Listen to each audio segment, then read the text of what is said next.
So I just want to, the panel's been introduced. We have Nick Beglinger, Cleantech 21, CEO, founder, and founder of the hackathon. And I think what we're going to do is start with you. Each panelist is going to give a 3-minute discussion about where they are, what they're doing, some of the cool projects they're working on, and then we're going to have a discussion about some key issues that we've been outlining, and then we're going to open it up for Q&A, if that's all right. So thank you. Nick, please. Thanks, give us Katherine. an introduction. Good morning, everyone. My name is Nick. I'm a Swiss economist, and for the last 10 years, I run the Cleantech 21 Foundation. In the first 8 years, we focused on an advocacy issue. I run the Switzerland's first Green Business Association. After the Paris climate talks, I decided that it was enough for Swiss politics, and I focused the foundation basically at the intersection of climate and distributed ledger technologies, or blockchain as we all call it here. I do that because we think climate is the world's biggest challenge, and we need disruptive innovation to address that challenge. So we have done in the past 2.5 years a series of activities. Most importantly, it was during the COP23 climate conferences in Bonn last November, when we organized the Hack for Climate, the first ever hackathon at the Climate Distributed Ledger intersection, and the first ever organized in connection with a climate conference. The whole purpose of this is really to accelerate innovation. We have 3 main technologies we focus on. It's DLT in the center, it's IoT and AI in addition to that. And I'll stop here because right after this panel, I'll have a lightning talk up there. So whoever wants to know more about what we're doing, join me up there at 11:15. Thank you, Nick. And next we have Karim Jabbar, CIO of Blockchain Labs for Open Collaboration in Copenhagen. Yes, hi everybody. My name is Karim Jabbar. I just flew in from Copenhagen. I am a co-founder of the Blockchain Labs for Open Collaboration. We work on specific issues related to blockchain application in industries. So our main focus is on the maritime industry that we've been working with for a while, and also within the energy/climate sector. Within the maritime, we have just gotten some funding from Lloyd's Register Foundation in London in order to build 3 technical demonstrations to essentially see what blockchain could be used for in the realm of maritime. The process that we work with is essentially getting stakeholders together through workshops and meetings and that sort of stuff in order to figure out what are the actual needs. So rather than having industry briefs that we then get to give over to technical staff to actually build it, we try to get people together across the supply chain to actually figure out what are the points of intersection. Once we achieve that, we try to workshop the details of what should be demonstrated, and then we essentially pass that on to technical suppliers. Our first demonstrator has just been launched in Singapore. It's on fuel bunkering, so essentially the dirty fuel supply chain, and I can hopefully get an opportunity to talk a little bit about that.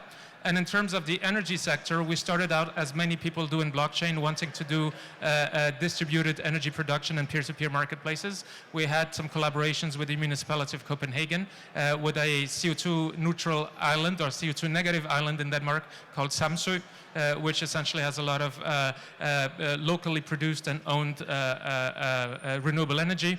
And what we quickly found out here, there's too many legal constraints in order to us to pursue this avenue. So we basically took a meta approach, and currently we're working more on the climate, so essentially the CO2 aspect of it, and trying to build infrastructure for that purpose, particularly in developing economies and solutions that basically look behind the meter, so stuff that isn't grid connected.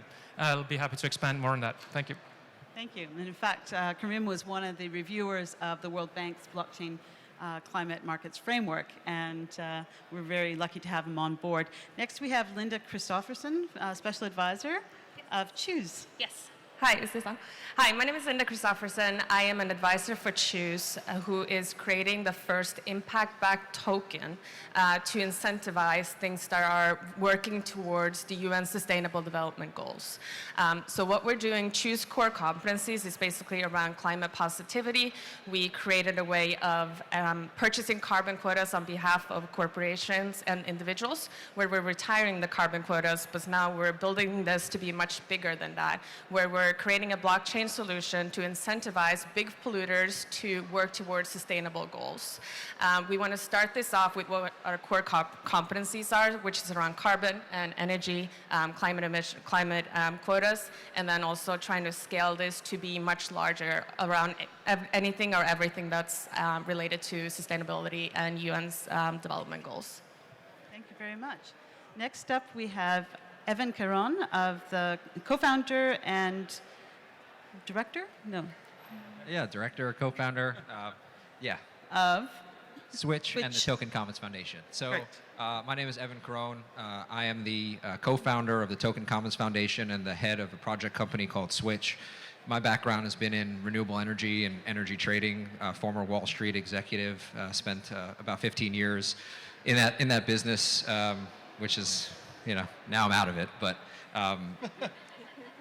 spent a lot of time in the energy markets, electricity specifically, and really watched how the world adopted renewable energy at scale and where the issues were. And a lot of the issues that came up were in the incentive structures.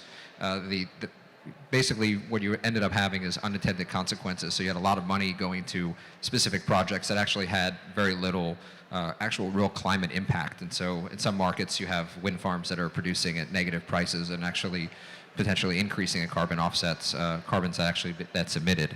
So what we work on at the foundation is building protocols to basically pull in what they call dynamic adaptive control, which is a function of mechanism design that looks at where the next billion or the next 10 billion of funding should go to the projects that actually have the most impact from a fossil fuel displacement perspective. And it's a very much, the research has been done and leveraging Elinor Ostrom's approaches towards commons management and polycentric governance towards a combined goal or a global goal. And that's really it. Thank you very much. And next up, finally but not least, we have Geof Rochester, head of CSR and NGO partnerships at Cuipo. So my name is Geof, and my background is marketing. I come at this from a consumer engagement marketing standpoint. I was with the Nature Conservancy for 8 years prior to this job, and before that I'd run marketing organizations for Showtime and for World Wrestling. In the environmental movement, I'm known as the wrestling guy, actually. So I bring a distinct kind of point of view on conservation, the environment, and climate. And my passion is that we have to popularize it and make it more accessible. So Cuipo is a company in transition. It started as a traditional, almost Tom's one-for-one model.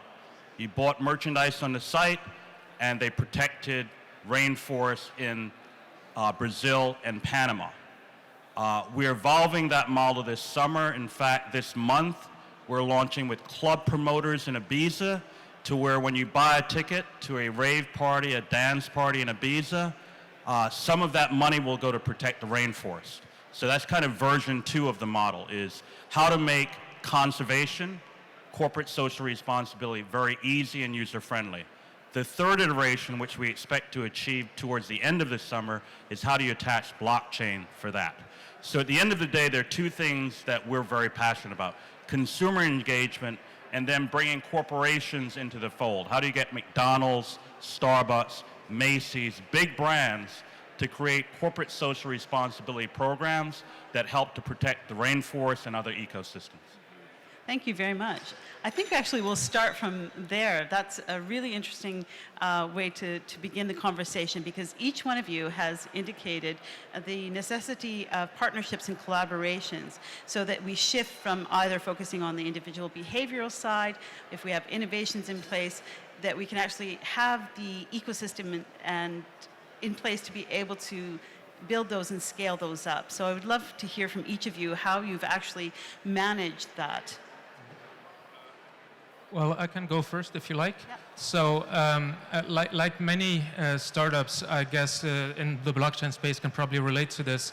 We started out being kind of tech focused. You know, we thought we knew what was good and what people actually wanted, and we basically went out to educate people on this and quickly realized that every single industry that we talked to is much more complex than we initially thought.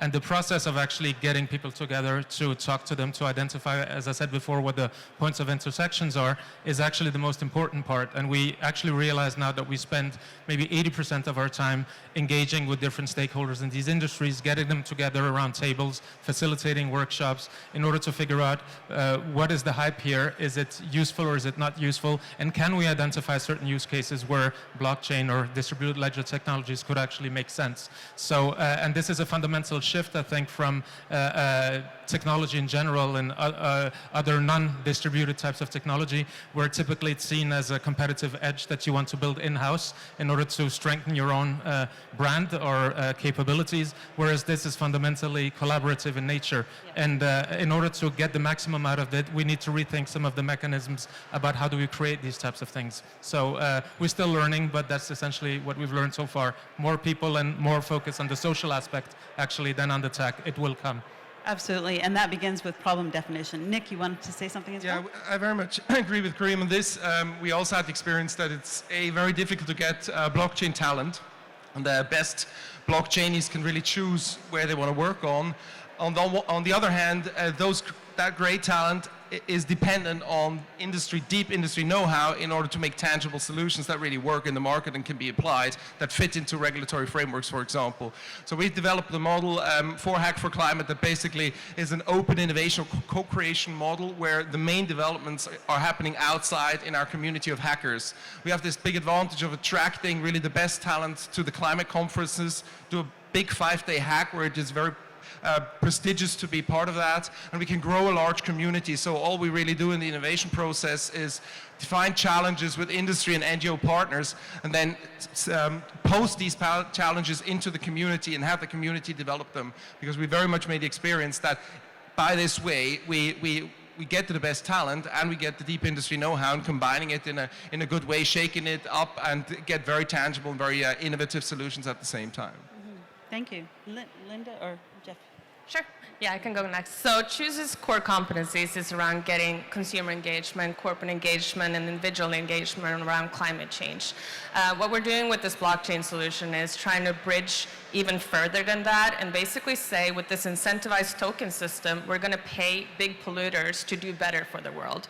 We're going to create a system where individuals or corporations who have good intentions are incentivizing the big polluters for doing something that's better for the environment. And that's what we're really trying to build off from the beginning when we started with Chooose. But as of now, we started looking at this blockchain system overall, and we realized that we can scale this to be much larger. So we want to work towards anything that's impact related, anything that goes towards positive impact that aligns with the UN's Sustainability Development Goals. So in addition to looking at climate impact, we want to work with organizations or groups that are interested in plastics reduction, working with refugee camps. Anything that works towards sustainability goal is really what we're trying to work with, and also incentivizing and creating sort of an impact economy. That's really our goal and focus, that anyone can purchase tokens and basically invest in areas that they believe in that are impactful for the world. I just want to emphasize what she just said and hammer a point home. There are two groups I would encourage all of you, three groups to take a look at. Sustainable Brands is a coalition of some of the largest companies in the world, and they're one of the only ones that's focused on sustainability and marketing. From my perspective, a lot of brands and corporations are trying to do good. They have not done a good job of communicating that, right? JetBlue did one of the largest renewable purchases in the airline sector 2 years ago, $500 million transaction. They're not talking to their customers about it. Walmart has Project Gigaton, one of the most ambitious projects to take CO2 out of their supply chain. So for all of you that are interested in this conversation of working with corporate partners, I would encourage you to check out Sustainable Brands. Then there's a second group called CECP. CECP is a coalition of 250 companies, CEO-led. They represent about $6 trillion of revenue, and they're trying to do more social good, be it gender equality, climate change, et cetera. And then the third group to watch is there's a group called the Fair Fashion Center. Fair Fashion Center is a coalition of leaders, CEOs that represent 10% of the fashion industry. My point to the group is I doubt any one of those three organizations has started to factor in blockchain to their social good plans. And again, from Cuipo's perspective, we see this marvelous intersection of millennials wanting to work for employers that are doing good, millennials want to buy from brands that are doing social good, and the third insight is Edelman does a trust study every year. Trust in media, trust in governments is down, trust in corporations, trust in NGOs is up. So again, from a macro level, what we see is a wonderful opportunity for all of us to use these technologies to make it easier for corporations to demonstrate their social benefit and to communicate and connect with their customers. Evan, you had something to say. Yeah, the goal of a lot of these a lot of corporations, and Walmart actually is probably one of the largest solar owners in the country, actually, from their TRE retail group. The math actually makes sense to invest in renewable technology from an energy perspective.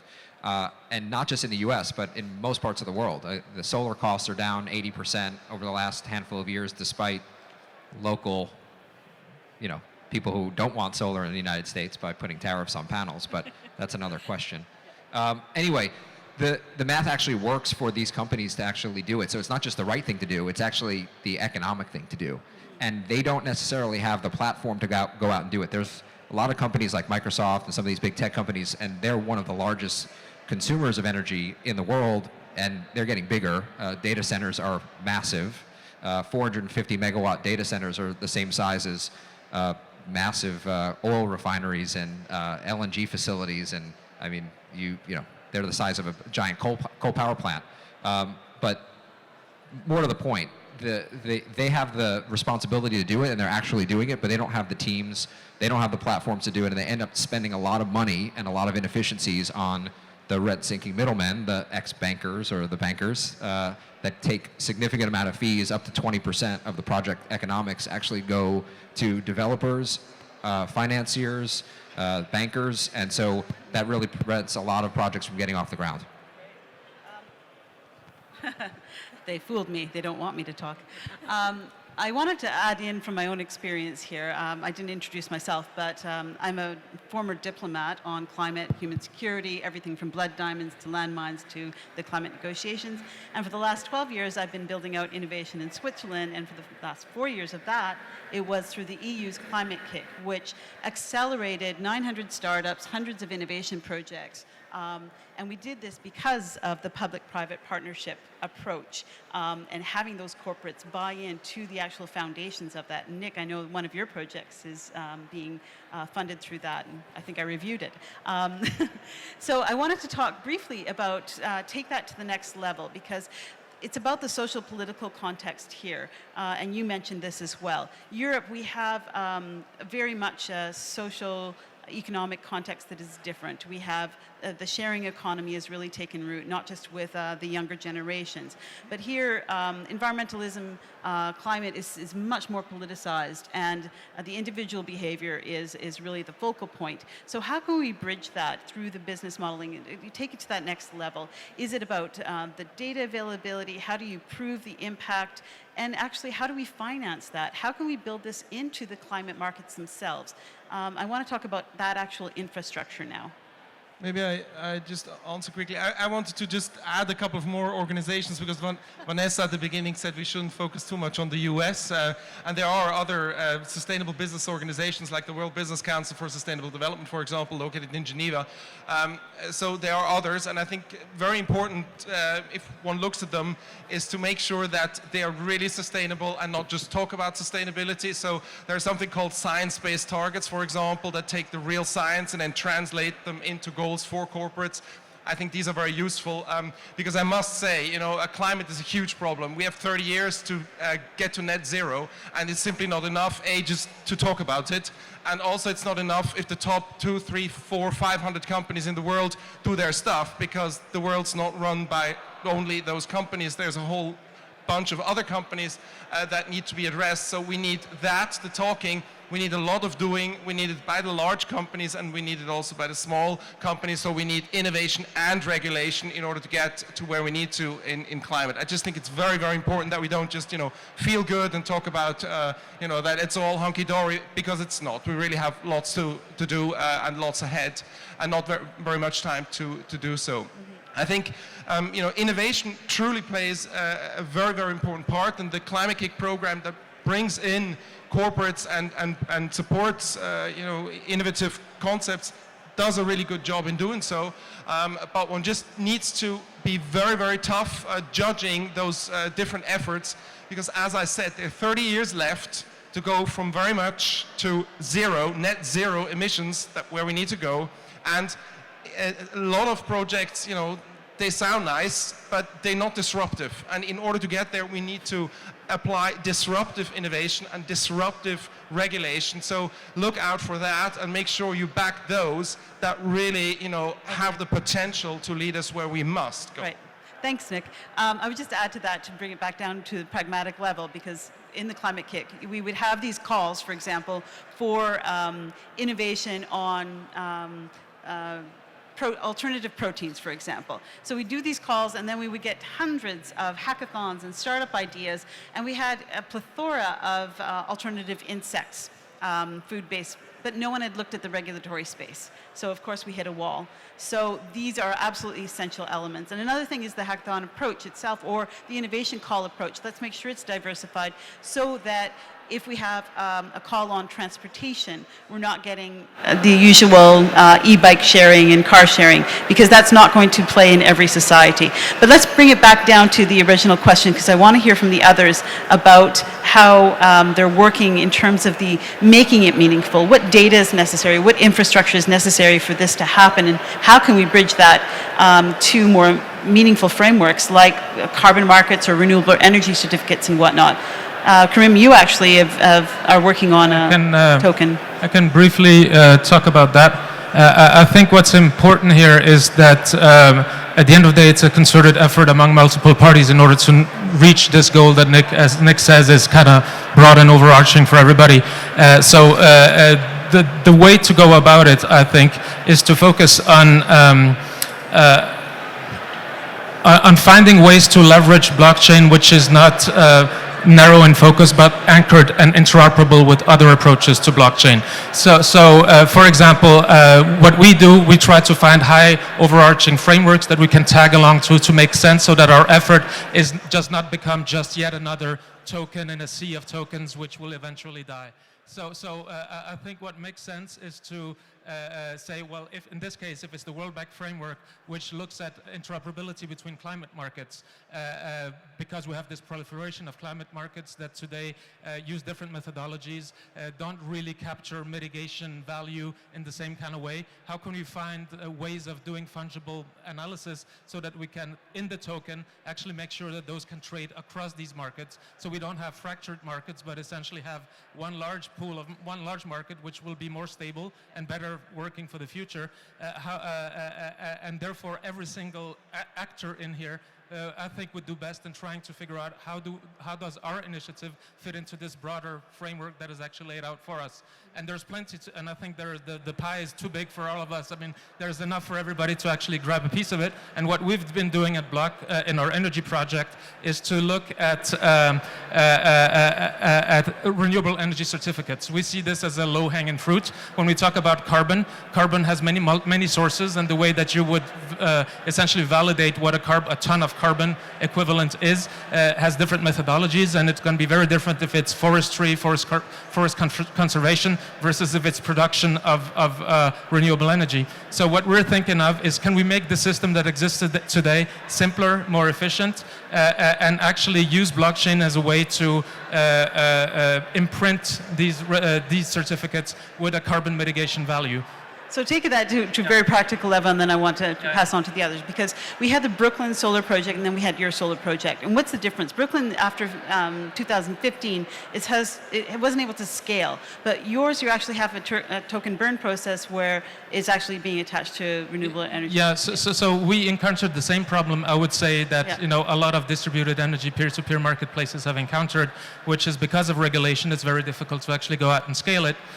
Because if I'm to sell to my neighbor, I'm not going to be allowed. I'm going to have to sell back to the grid. The neighbor's going to have to buy it from the grid at market price, including taxes to the government and what have you, which is, I guess, fair enough. But then it hinders the actual proliferation of these types of things. Right. And what we're trying to do is actually circumventing this by looking at carbon credits as a subsidy that can be added on top of it, rather Okay. than yeah. Great. And Linda and Evan, I think you're both working on ICOs and tokens too. How are you going beyond just the two basic models that we have right now? Overall, we have an incentivization model. We're basically going to pay big polluters or people that produce too much plastics or anything that's bad towards the environment to do better for the world, and that's going to be driven by the social economy, social impact. In terms of authenticating the module, I think is more what we're looking for, is also around carbon credits. You can provide proof that's going to be validated by the community through a rewards module, and then you're being provided and rewarded a token that, again, can be traded throughout the supply chain. Does that answer your question? Absolutely. I'll come back to supply chains, but Evan, Yeah, You've I got think, some insights. to Karim's point on distributed energy resources, and I just want to comment on this, is that the world is getting there. We will get to microgrids, nanogrids, behind-the-meter optimization with batteries, two-way batteries. We're going to get there. Whether blockchain can get there today, that's a different story, but we need to have a data layer and the data commons and the approach around incentivizing data sharing in order to get there. Because right now, the data is sitting in silos, in utilities, and in spreadsheets, and I've managed them, and they don't talk to each other. And in order for the world to get to a more efficient, decentralized energy grid, more resilient energy grid, we need to have these incentive approaches to actually share information and be incentivized to join the community around the decentralized energy resources. And so the one major hurdle is the IoT devices in general. And IoT devices, everybody said they're a big deal, they are, but they have bad information. And bad data could potentially cause significant concerns associated with optimizing an electricity grid. And people overestimate or undercomplicate how complicated the physical electricity grid actually is. You're dealing with frequency, you're dealing with reactive power. This is, and I'm not connecting my power to my neighbor's house. I don't want to get electrocuted. So it's a very complex system. Blockchain can be very helpful, and it will be very helpful in this approach. But I think when we talk about validation and verification of an action or an activity, we're still not there yet. There is a lot of potential for fraud, especially when there's money involved. And so you look at some of the emerging technologies now with trusted compute environments, software guard extensions, where you can actually create a proof directly on a CPU rather than a GPU, or require some type of consensus approach for actual data validation. Then we get there very quickly. And so that's what we're really excited about. We're excited about using AI and using machine learning and using basically similar to a hackathon, but a real-time hackathon or arena of models to compete with models to identify the most optimal solution. Great. And so, yeah, sorry. Actually, I wanted to ask Linda, because you were talking about supply chains, and I think we've already seen some very good proof of concepts of tracking and tracing along the supply chain, but rather than being decentralized, this really is adopting the certifications and things along the way. So, and what's the next step there in terms of actually getting advantages down to the communities? Yeah, so in terms of traceability, let's take the cost of carbon credits. It's basically that if you purchase impact or invest in impact, you want that to be traceable throughout the token's life cycle. We created a life cycle where the impact originator is the one that's basically generating or being rewarded for the good that they're doing, an impact owner, and then you have a realization as well. I think since this is a global issue, supply chain availability, and if we're looking at multiple areas, especially broader than climate itself. It's really important to have a decentralized system to track and trace at a global level. And then that actually adds the capacity to then add on some layers for mechanisms backwards, sort of like forward payment options for the local farmers and growers. So we'll get there, but it's really about building that first layer. And I wanted to throw you the last word before we open it up to Q&A, because you come from that CSR background. Yeah, no, and we, you know, we had a pre-meeting earlier, and I want to go back to something that Nick said, because I think there's a tendency with these new technologies to want to run out in kind of almost a solo approach and be disruptive, which is important. But I think there's not enough care and attention to working more closely with some of the endemic players. You know, I look at Brazil that has laws on deforestation. They're having a problem executing the laws because of a lack of data, et cetera. So I think what we need is a more integrated, deeper approach to working with some of these endemic players and bringing them along with these solutions, because there's the data, there's the policy, there's the customer behavior. Blockchain has the ability to link all of those as opposed to operating in silos. I think I wanted to open it up to the audience to ask a question. I'm not sure if we have mics out there, but I'm happy to run through and hand over the mic. Does anyone have a question they would like to ask? Yeah. You have mics? Okay, great. There's a mic right there.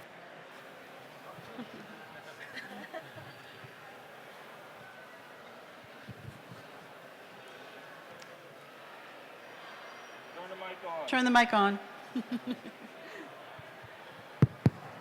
Mic over here. Is it working now? Here. Right. Do we have another mic runner in the room as well? Hi. First off, as a side note, as someone who spent a lot of time in the Ostrom workshop, I appreciate the Ostrom. Hold the mic closer, please. Oh, Yeah. as someone who spent a lot of time in the Ostrom workshop, I appreciate the Ostrom reference. But I was wondering, so in the case, I was wondering if folks were looking at all at integrating blockchain with payments for ecosystem service programs. So I guess this is more of a question for you and for Geof, if you're looking at like things like Red Plus and programs like that to integrate into. That's actually what I'm working on, but I will throw it to them. No, I don't have it. Yeah, I mean, I heard you right. Red Plus, you mentioned, right? Yes. Yeah, I mean, I'll be speaking about the use case we're doing in Red Plus. It's called Red Chain. We think the area of land management is very, very interesting in order from a blockchain perspective, but also from an AI and IoT perspective. Yeah. We have a lot more information coming down from satellites. Satellites get a lot better.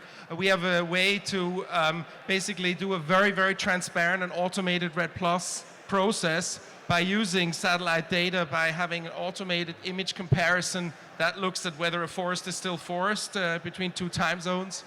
Time periods, and then with a AI system we can look at past deforestation patterns and judge where in the future the danger of deforestation is highest, and we tie it all together with smart contracts that involve a staking system of the local custodian, so that if somebody, a farmer, takes care of a forest and he does take care or she does take care of that forest, that person is rewarded in an automated way as well. And I think below the line, what it really shows is that these blockchain with other technologies has the potential to automate systems, which as a main drivers has a better incentive to share information and results in much greater transparency, and therefore can trigger more funding into areas where where funding used to be quite difficult. I would just add on to that, yeah, I mean, the data is one of the biggest barriers in Red Plus, and when you're going to the carbon markets, et cetera. But in the data issue, we're dealing basically in some regions, some of the most pressing regions where, there's no connectivity. Everything's still written down. Everything's paper maps. So being able to integrate the IoT, the satellites is absolutely essential.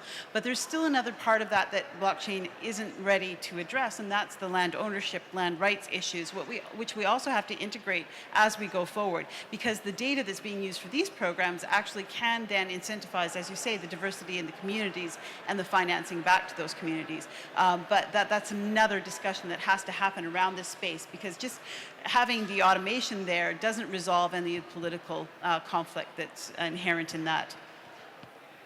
Thank you so much. Right. There's a question right behind you, unless there's others out there in the audience. Yep.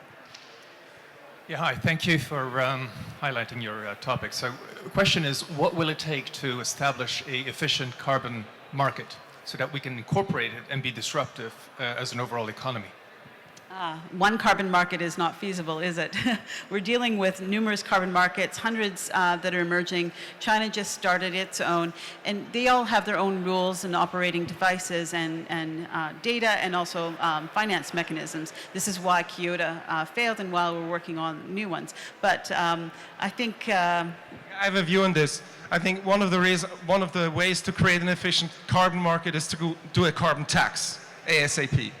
Because I think if you look at the experience we had with carbon markets, the price levels at which a ton of CO2 is traded on these carbon markets, we are not moving fast enough by a long shot. Absolutely. So rather than just focusing on carbon markets, I think it's high time to focus on carbon tax. There are carbon tax systems that include a dividend model where you tax as a government, but then budget neutrally distribute back to the economy, so you don't bloat government but actually leave the purchasing power in the economy. I think these models, it's high time to look at those models, because I truly don't think a carbon market as we have it in very developed countries is exportable to the developing world, reaching the climate targets in time. Absolutely, and that was exactly the question I was going to ask you, Nick, about the taxes.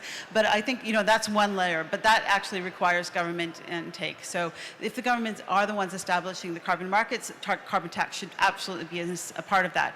But what we have here is really an interesting demonstration of some of the other projects that we might in the future be able to bundle together and have a sort of a fungibility, address the fungibility issue, bundling assets. So I would love the others to weigh in on this too, because we're talking a lot about individual behavioral data. Is there a way to harness that going forward? Well, in principle, it could be feasible, but again, it's a long way to get there. And the approach that we're taking so far is trying to make sure that all our efforts are aligned with others' efforts going in the same direction. And speaking of fungibility, what I think makes most sense is to figure out how can we leverage blockchain certificates, so essentially digital certificates, and make sure that if we talk in the case of carbon, so how do we make sure that we capture the mitigation value of that particular climate asset and basically connect that to the asset the same way that you would geostamp it and timestamp it and geolocate it, you would also have a mitigation value. What that would actually do in the case of electricity, for example, is that a REC or REC created in a emerging economy with a lot of diesel generators and so on, where the energy mix is really dirty, the impact, of course, is going to be higher there than doing it in Iceland, where it's all geothermal. So in that sense, you're going to create a demand for, if you want to make an impact, to actually purchase these things for the places where it's actually most impactful. And this is something that's not really possible. And by having that pegged, you could actually bundle them together into credits of higher order. And you could build algorithms in terms of the pricing mechanisms, because what, for those that don't know, the carbon mechanism basically is that there are different price differentials across the world and across the market. So trying to build that in is a very complex situation as well. Did you want to say something about the... Yeah, we can talk a little about carbon markets as well. So we're not waiting for governments to solve the issue. We're basically specializing in offsetting carbon footprint, and we work with the UN closed carbon market in doing so. With this blockchain solution, obviously that's going to be our first point of attack. And what's interesting is that instead of looking at this as from a tax perspective, we're basically saying we want to pay you to reduce your footprint from the beginning. So basically solve an issue before it becomes an issue.